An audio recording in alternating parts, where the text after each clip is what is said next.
associated with the movement for independence.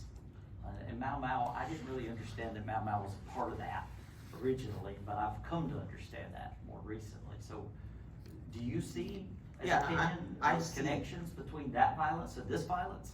Yeah, I see. I have to wear my AABS hat here now. So, Tip of the hat to Dr. Patterson. Yes,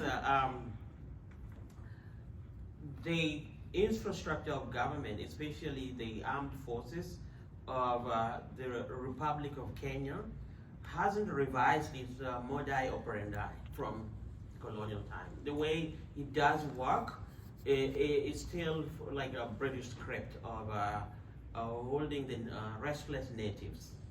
So the British settlers,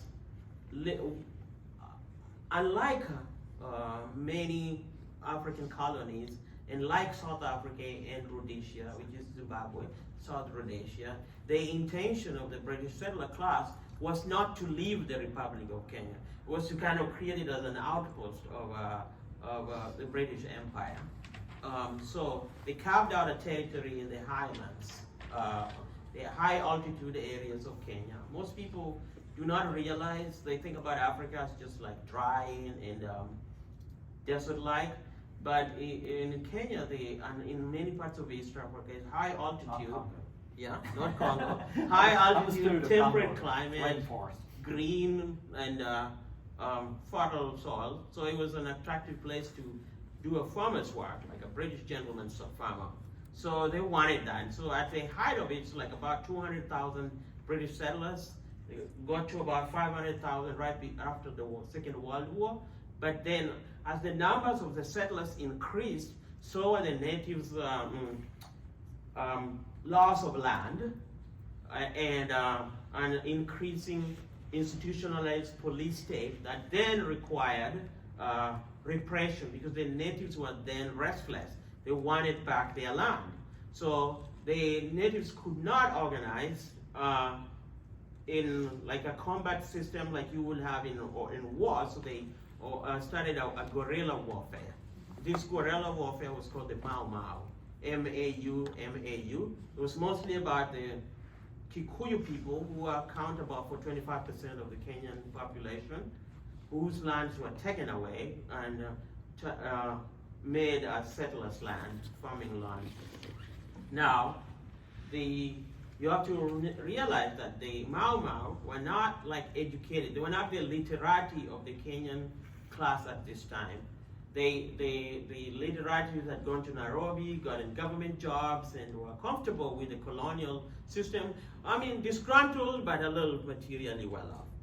The Mau Mau were mostly rural peasant farmers who organized and terrorized the British settlers. Their methods were firebombing, or kidnapping, or just kind of stuff like that.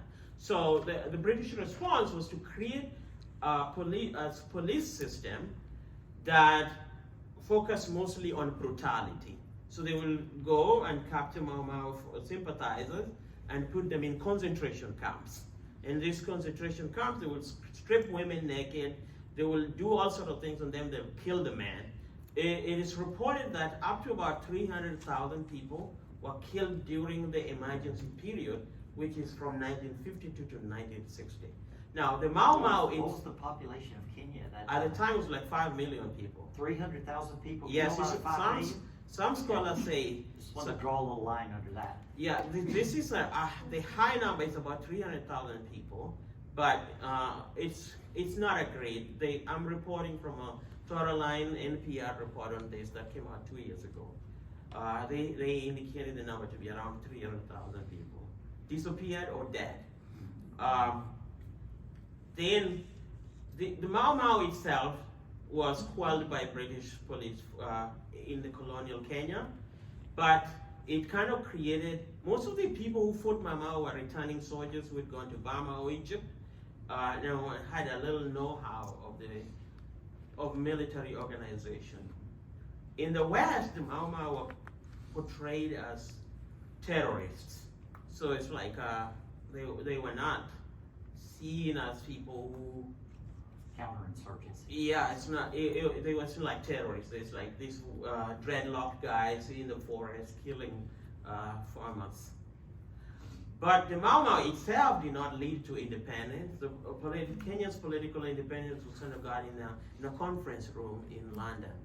But after Jomo Kenyatta spent some time in jail, right? Yes, because he was hard to associate him with the Mau Mau. Now, the point about it, this system that repressed the Mau Mau created the original police system in Kenya that mostly focused on, as you said, James, earlier, violence and reprisals.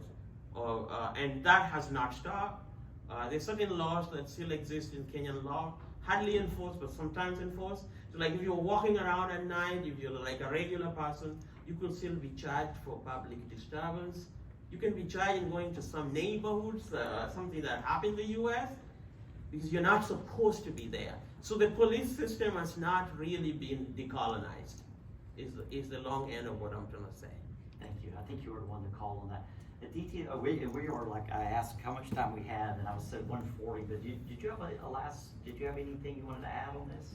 I think Uba did a great job You covered helping it well. us recognize that when we look at police violence in Kenya or other parts of the post-colonial world, we can't be ahistorical about that, right? These behaviors are not coming out of the ether. There is a historical legacy that we have to have in mind.